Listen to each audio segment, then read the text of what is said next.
On this episode of Delivering Marketing Joy, I talk with best-selling author Jeff Haden about why it's important to find time for fun.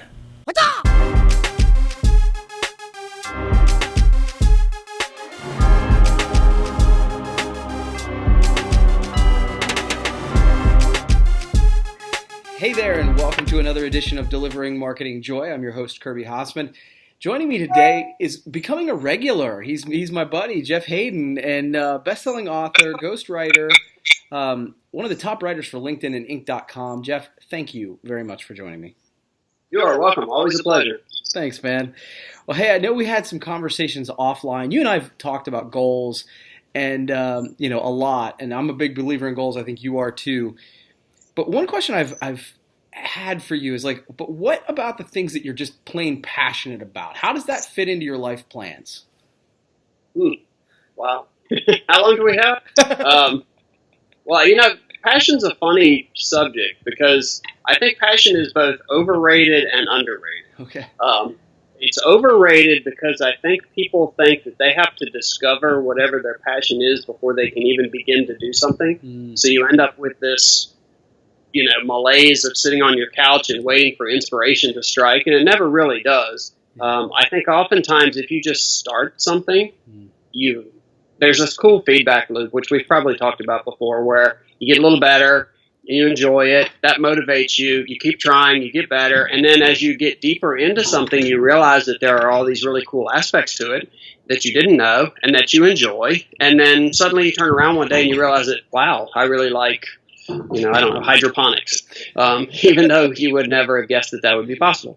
So that's the overrated side. The underrated side is I think oftentimes we find something that we enjoy, but because we're busy handling our professional life, we forget that there's this thing that we really like to do because we're so busy working on whatever it is that we actually do. And so the day that kind of hit home for me last summer, I was talking to Casey Kane. He's a NASCAR driver, and he owns a dirt track racing team. He only drives once in a while for it. It's not a money-making proposition. It's if he breaks even, he's happy. And I said, being a red-blooded capitalist, I said, why are you doing it? Why do you go into anything to break even? That's against the, entrepreneurs do this when they hear that. And so he said, because it gives me something to look forward to all the time. On Friday nights, my guys race. I love to see how we're going to do. On Mondays, we talk about the race. I love planning for the next one. He says, so I got my own career, where I'm going to tracks and I'm running my schedule and I have all that to look forward to, but I have all this to look forward to as well. And I thought, if I look at my own schedule, how many things during the week am I actually looking forward to professionally? And the bad answer was, not very many. Yeah. And so I thought, I can at least start by saying, okay, what do I enjoy about what I do?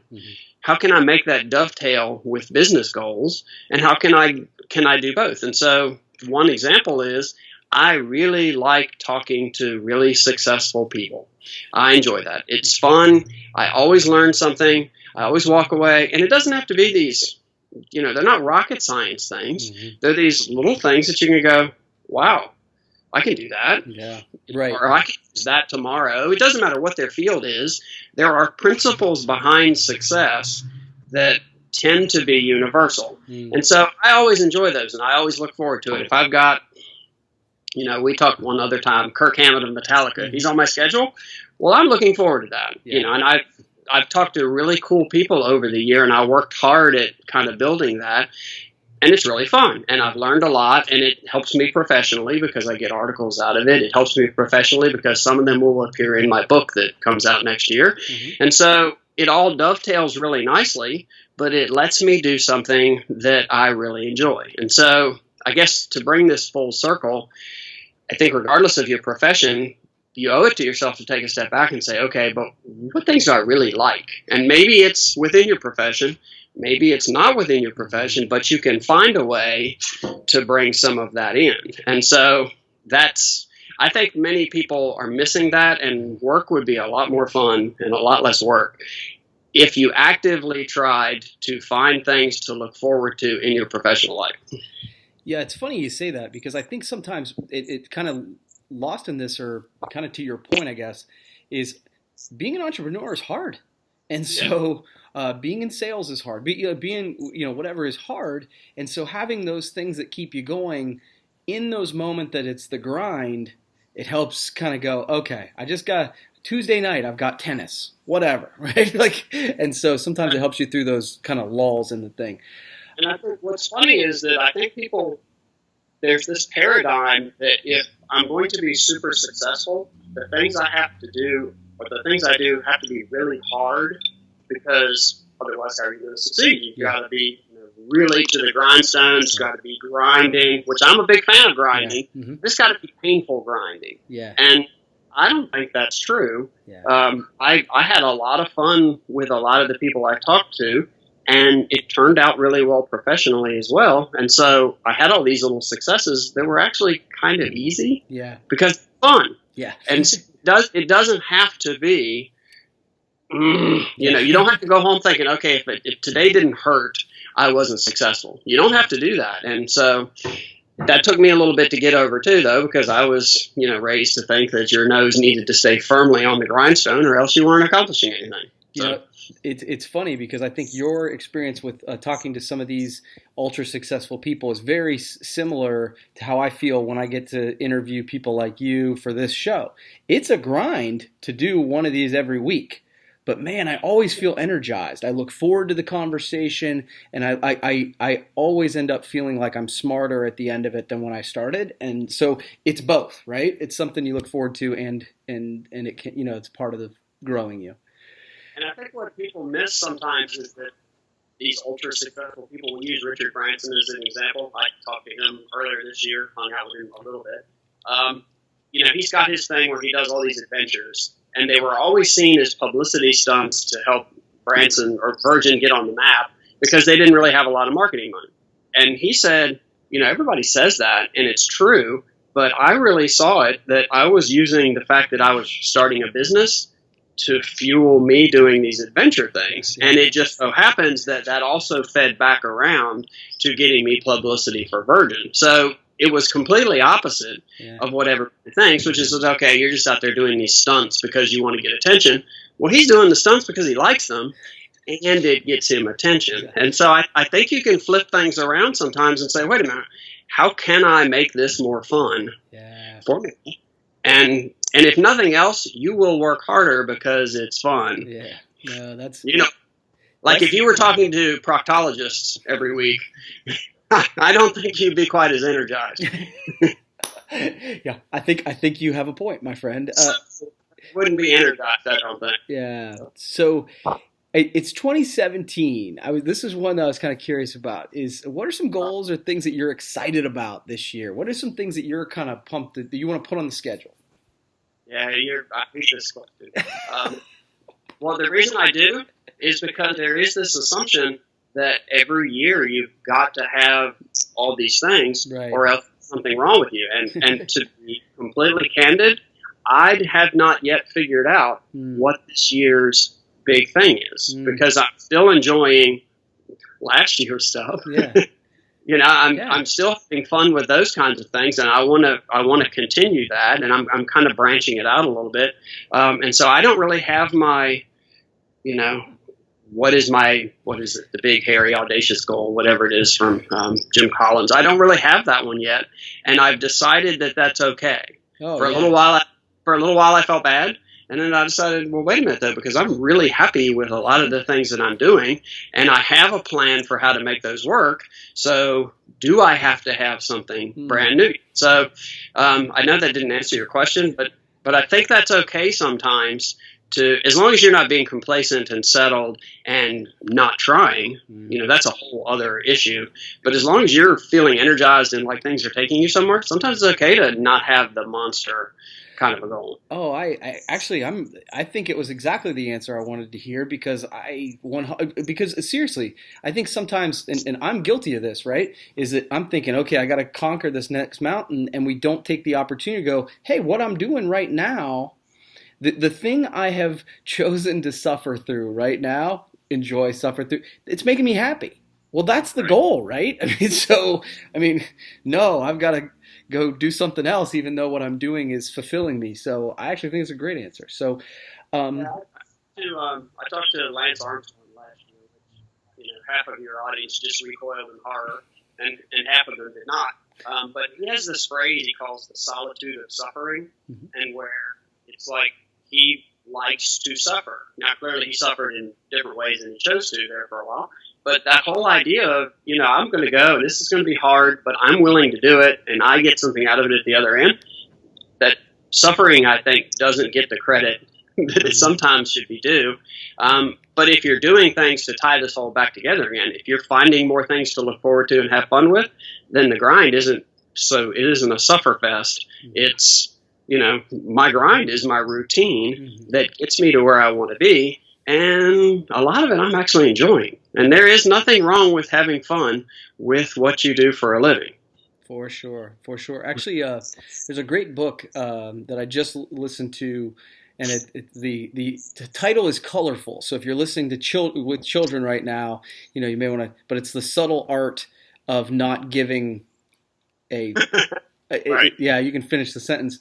And he actually spends some time on this. He talks about the most successful people pick the thing that they don't mind suffering through. Like, and so I think it kind of ties together with that. And it was one of the takeaways from that book that I was like, oh, that's actually right. Right. That's an interesting premise, because there are two schools of thought on that. I think there are with everything. Mm-hmm. There's the, let me focus on what I do well and enjoy, and let me maximize that. But then there always are a few things that you don't do well that are actually inhibiting your success. And whether you enjoy them or not, there are some of those things you have to get better at. Mm-hmm. And so the key is to be able to figure out which ones don't matter and which ones do. And it's easy to default to, well, that doesn't matter because I don't want to do it. But you can go too far the other way and say, wow, I'm not very good at this, so I better learn to do it, when it doesn't help you at all. So I don't know. With this, I've gone all philosophical on you. Sorry. No, it's really good. I helped guide you. It's all of those things are hard decisions to make. And the only person that can make them is you. Mm-hmm. You can get advice and guidance from other people and stuff, but ultimately you got to sit there and look in the mirror and say, okay, I don't like to do that, but man, if I was better at that, what would that do for me? Right. And in a sales and marketing point of view, if you're not very good at, I don't know, small talk or casual conversations, or putting your foot in a door that might get shut on you, or handling rejection, well, you better get better at it, because there is no way around that. Mm-hmm. But there's a lot of stuff that you don't necessarily have to be great at as well. So. Well, that's cool, man. Hey, Jeff, I so always appreciate you taking the time to chat with me, and I'm anxious to talk about. What's your big deal? What's yours this year? Other than grinding through, what do you have? I want to. I actually, and I think I've told you this before. As I looked over here, my goals are always sitting right over here.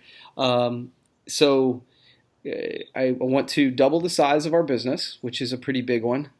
I want to run a half marathon.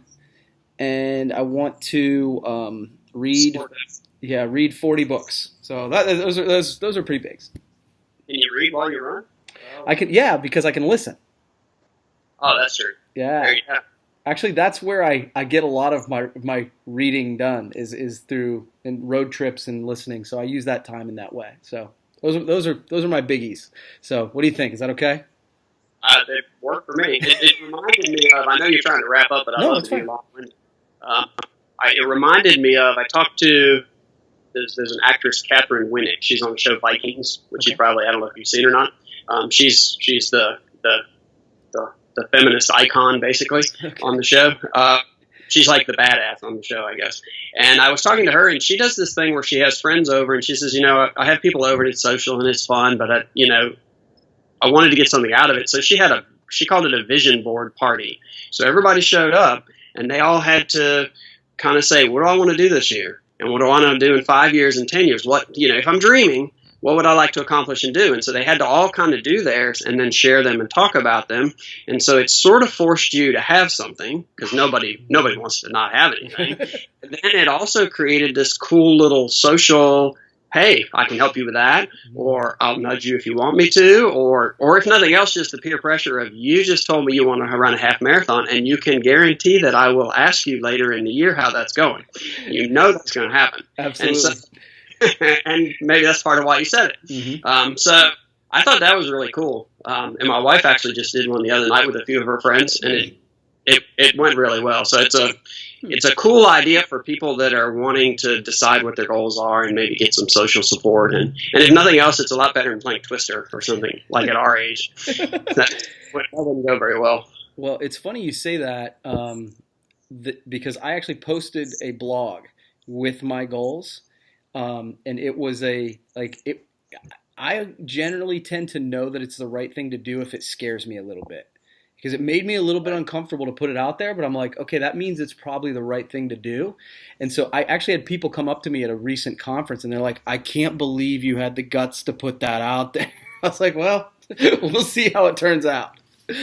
What's funny about that there's, and I don't have the research in hand right now, but it's funny about when you tell people what your goal is, how you phrase it will impact your success. So if you say, I'm going to get this wrong, but if you say, I'm going to hike the Appalachian Trail this year.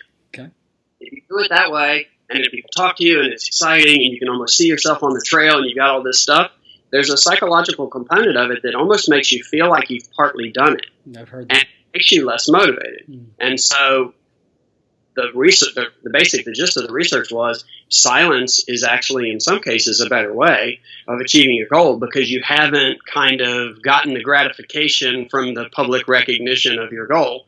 And so what they recommended was you say, hey, I want to do this year, so here's what I'm going to do to get there. Now you've got a whole different deal, because you're saying, okay, like for you, if it's, in week 3, I'm going to do 4 or 5 mile runs. Well, that's a practical thing. Mm-hmm. And I can come to you and say, hey, how'd that running go? And you're not really getting any real psychological bonus out of the fact that you're saying, hey, I got to do this hard thing. So it's an interesting, I don't know, that's kind of interesting too. I tend to do better if I don't go out and say, here's what I'm going to do. But then sometimes I've done that, and that's been the thing that caused me to get through. So yeah, I am a bag of today. Well, that's awesome. Jeff, thank you so much for taking the time, man. I really appreciate it every time we do this, and we'll do it again, okay? So you are on my list of fun people to talk to that I look forward to. So. Thanks, man. I really appreciate it. Hey, that wraps up another edition of Delivering Marketing Joy. We'll talk to you next time. Thanks for watching, but wait, can you do me a favor? Please subscribe to my channel if you haven't done it already. The way to do it's right over here. And hey, if you want to watch the last episode, check that out over here. Again, before you leave, subscribe.